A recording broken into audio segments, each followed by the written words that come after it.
I think the question I get most frequently is, how do I paint a tree? For many artists, it seems to be a difficult element to paint, so I hope to take some of the difficulty out of it with this tutorial. Today, I'm painting a beech tree. I'm working on Arches oil paper with a Blackwing pencil, Charvin oil paints, and Winsor & Newton painting medium. We begin by sketching the general idea of your tree, the scope of it, where you want it to begin, where you think it should extend, and the most primary shape of the limbs. I like to start with giving myself some boundaries where the leaves will extend to, because I'm always getting carried away on leaves.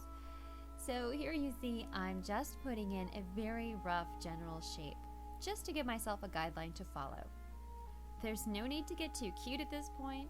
It's all going to be covered up, so don't worry about it being messy or looking bad. For step 2, it's time to mix some paint. For this tutorial, I have chosen 6 colors, which I'll list at the side of the screen.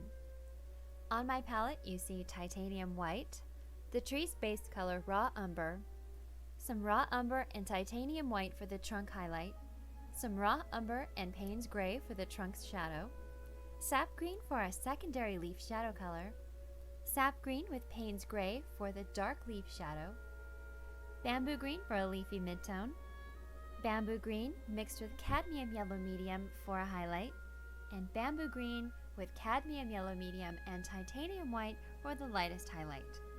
Now it's time to mix the colors.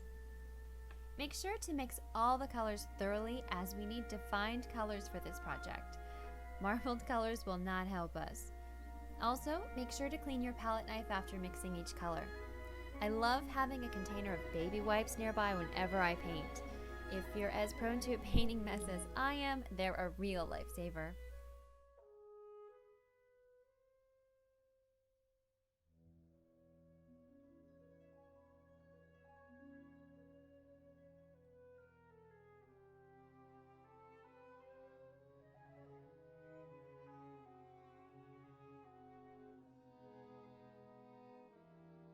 Now we start to lay in the basic structure of the tree. I'm starting with straight raw umber. It's a good cool-toned base color that you can build on.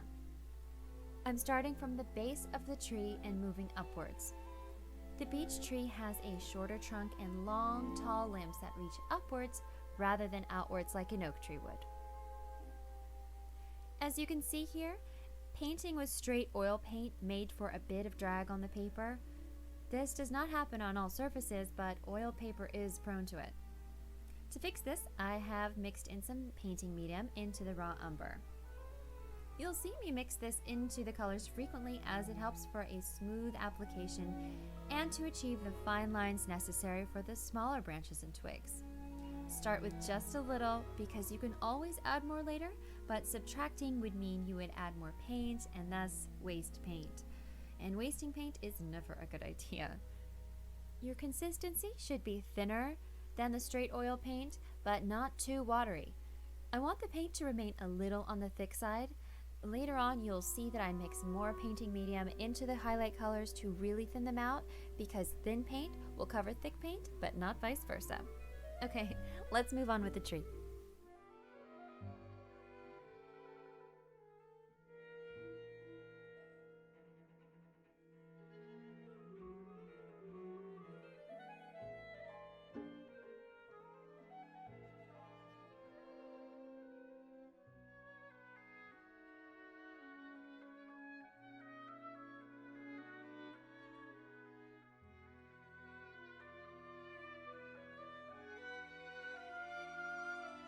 Just let go at this point and let the tree tell you what it wants to look like. However odd that might sound to people, allowing your creativity to be in the driver's seat is really important, especially with trees. They come in all different shapes and sizes, so you don't want to get them to a point where they look too repetitive or overbalanced or just too perfect. Once in a while is fine, but it's better to be a bit more free-flowing with them. It's a really good idea to do some research into types of trees to expand your tree vocabulary and get to know the basic shapes of each species. Spend some time online, look at pictures and practice them, because if you're a landscape artist, you'll do many in your time as an artist. This is why I love the Arches oil paper. The commitment is very low as compared with canvas, so you can feel free to mess around and practice new techniques anytime you want to.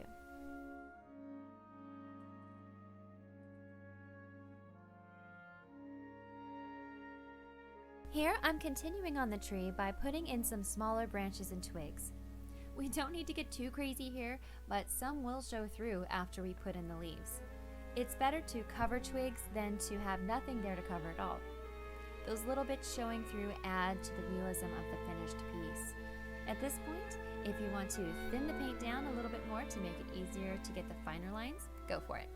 We will not be requiring a thinner highlight color on the tiny branches.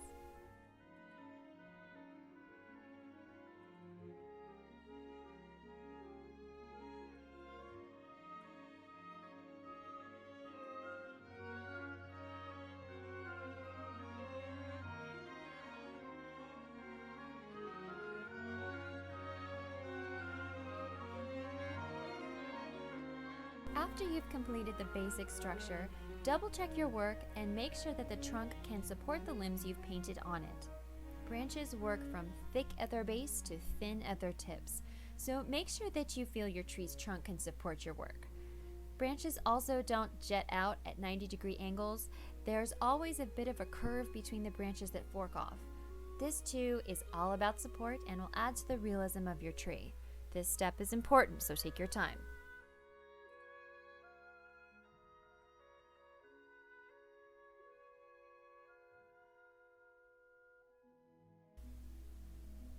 The next step is to bring your tree's structure to life with some shadows and highlights. Doing so will not only indicate where your light source is coming from, but it will also give the feeling of texture and roundness to your tree's trunk and limbs. Choose a direction for your light source. I'm selecting a light source that is higher and a bit to the left. Mix more painting medium into your shadow and highlight colors. The consistency needs to be thinner than the consistency of the tree's raw umber base color. From here, you can dive in and have some fun. I don't find for this wet on wet technique that it matters if you begin with a shadow or a highlight. I often go back and forth, intermingling them together to achieve the feeling of the bark.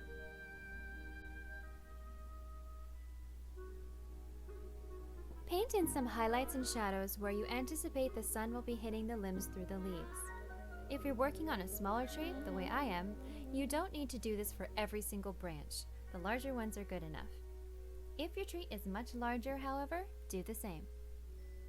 As you're painting, keep in mind the roundness of the trunk and what area the sun will be hitting the strongest. If you need to add a little more titanium white to lighten things up a bit more, that's more than fine.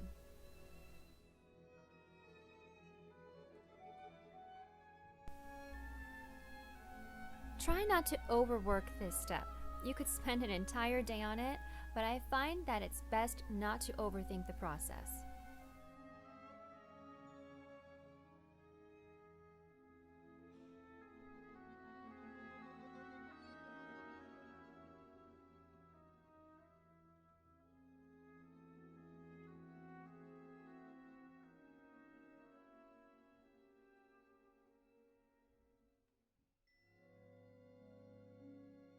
Now it's time to work in the shadowy leaves.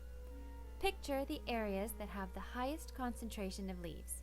Leaves over leaves over leaves. You're painting the leaves towards the back of that pile here, where no sun is hitting. Adding these layers of varying shadows and midtones help to indicate to the viewer that the tree is full, lush, and leafy.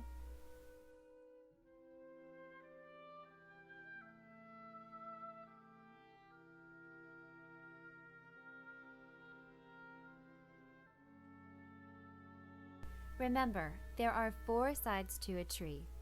Many people make the mistake of visualizing their tree as having one flat, planed side, which will kill the realistic quality of your tree.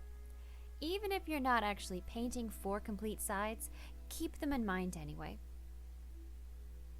Here you'll also see that I'm painting in some leafy shadows behind the branches. This indicates leaves in the back of the tree. This is important. Make sure not to cover all of the branches with leaves. Throughout the process of leafing, shall we say, also make sure to leave in areas of the background, which in this case is just white, of course, but it is imperative.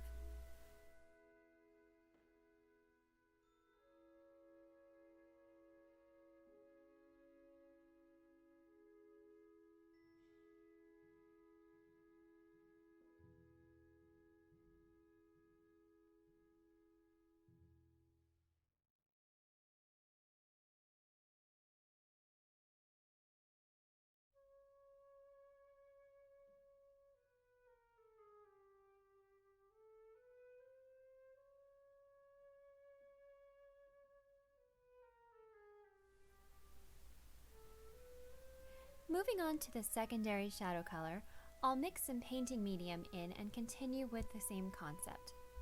You want to layer the sap green over the darker green so it begins to give the effect of leaves coming from the back to the front. Don't cover up all your darks. They're really vital to making your tree look good. At this point, a good 50-50 balance is great.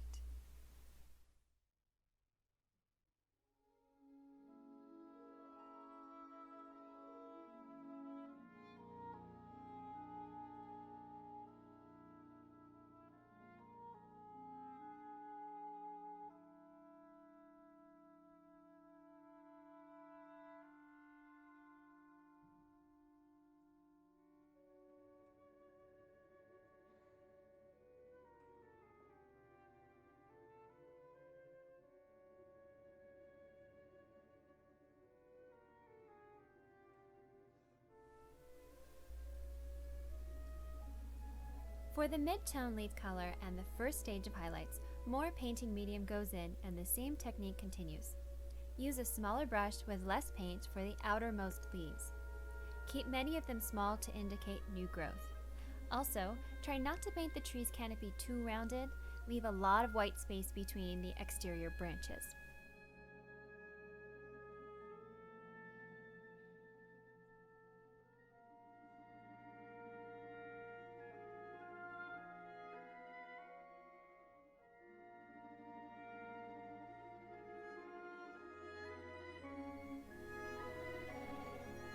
I should note that this technique of small dots as leaves works well for a beech tree, but other leaf clusters on different species of trees are different.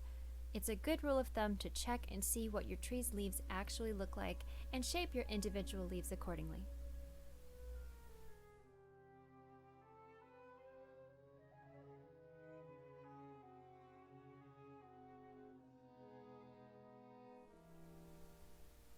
And if a tiny fly happens upon your palette, take a moment and chase him out of your paint.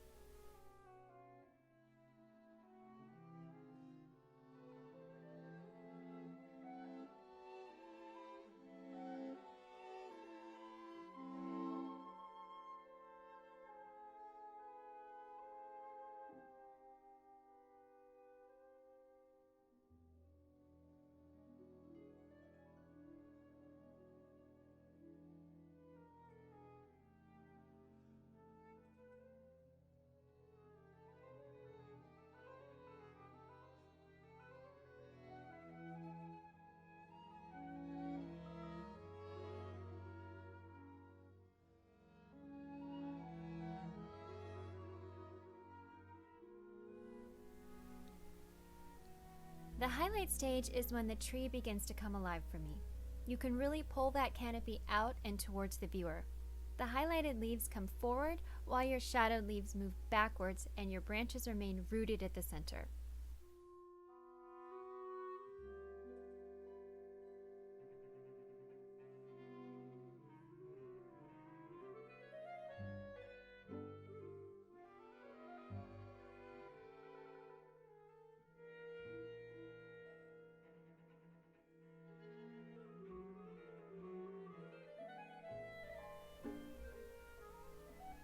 The beech tree's limbs move upward and out, unlike some other trees which can have heavier limbs and leaf clusters that sag downwards.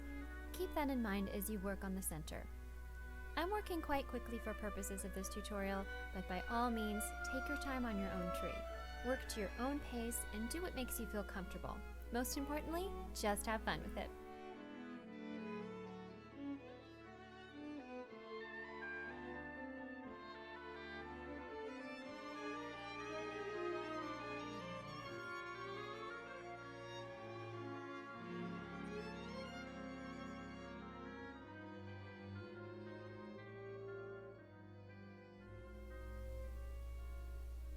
Time to let this dry.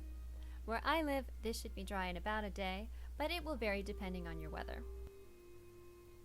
Since your palette is full of painting medium, I recommend putting your palette in the freezer. The cold air will dramatically slow down the drying time of your paints, so you should still have workable paint when you come back to finish your tree. Alright, back to it. I have mixed in some more painting medium and a little more titanium white to our final highlight color. Unfortunately, it's hanging slightly out of frame here, but you get the idea. Continue pulling that canopy forward to the viewer while keeping in mind how far the light source has moved over your tree.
Okay, I think this is just about done.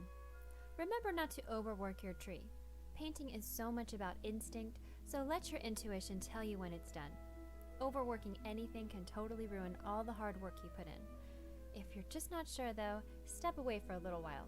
Grab a snack, go outside for a bit, and come back in to reevaluate your work. You can also try to look at your work in the mirror or even upside down to get a fresh perspective on the matter. I'm happy with this one, so I'll call it finished. I hope you enjoyed this tutorial. If you have any questions, please send me a message, and if there are any tutorials you'd like to see, definitely let me know. I will be doing a lot more of these, so please subscribe. You can also visit my Facebook page, which will be below in the info, along with all of my supplies. Thank you for watching. Happy painting!